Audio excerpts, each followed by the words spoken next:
Petrobras obteve hoje do IBAMA licença para a perfuração do primeiro poço em águas profundas na bacia da Foz do Amazonas.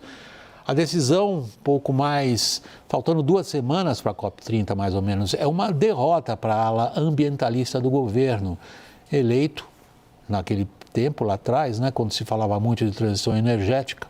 Reportagem de Luciana Amaral.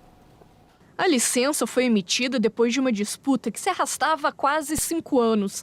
A estimativa é que a perfuração comece de imediato e dure 5 meses na chamada margem equatorial, a 175 quilômetros da costa brasileira e a 500 quilômetros da foz do rio Amazonas.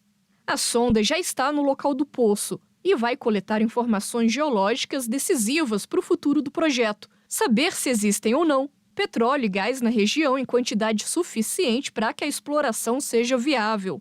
A presidente da Petrobras, Magda Chambriard, afirmou que a emissão da licença é uma conquista da sociedade brasileira e que a Petrobras vai operar na margem equatorial com segurança e responsabilidade. Em entrevista à CNN, o ex-presidente da Petrobras, Jean Paul Prats, agradeceu a ministra do Meio Ambiente, Marina Silva, e o presidente do IBAMA, Rodrigo Agostinho. Segundo ele, a exploração efetiva ainda vai levar anos para começar. 2 a 3 anos até a descoberta ser declarada comercial e depois a construção aí pode durar de 3 a 5 anos. Então a gente deve estar produzindo aí dentro de uns 7 a 8 anos. Os políticos do Amapá estão entre os que mais comemoraram a licença, incluindo o líder do governo no Congresso, Randolfo Rodrigues, e o presidente do Senado, Davi Alcolumbre, além do governador do estado.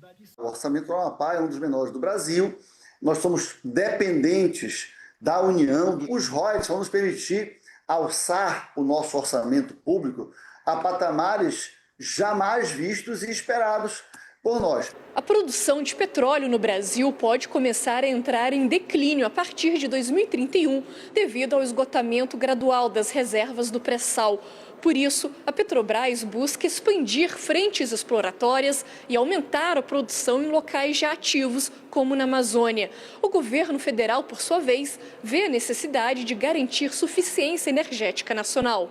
O Observatório do Clima, entidade que reúne mais de 130 organizações ambientalistas, classificou o aval do IBAMA como desastroso e afirmou que vai entrar na justiça para denunciar o que chamou de ilegalidades no processo de licenciamento.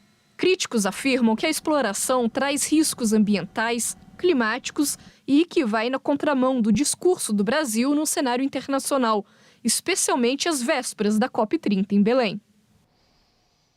A gente tem um pouco mais de informação específica ainda antes de prosseguir na nossa conversa de análise. Ficou a cargo do Daniel Hittner. Daniel, contigo.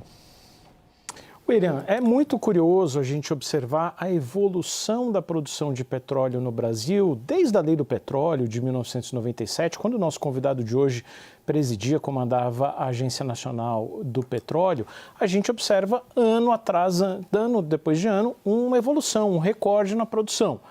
Mas, como a Luciana nos disse, existe já um esgotamento, uma exaustão, principalmente ali das bacias de Santos, de Campos, no pré-sal. E aí vamos observar o que as projeções feitas pelo próprio Ministério de Minas e Energia indicam caso não haja investimentos em novas frentes exploratórias, como a margem equatorial, especificamente a Foz do Amazonas. A produção chega ao ápice de 5,3 milhões de barris de petróleo por dia em 2030, mas a partir de 2031 começa a cair.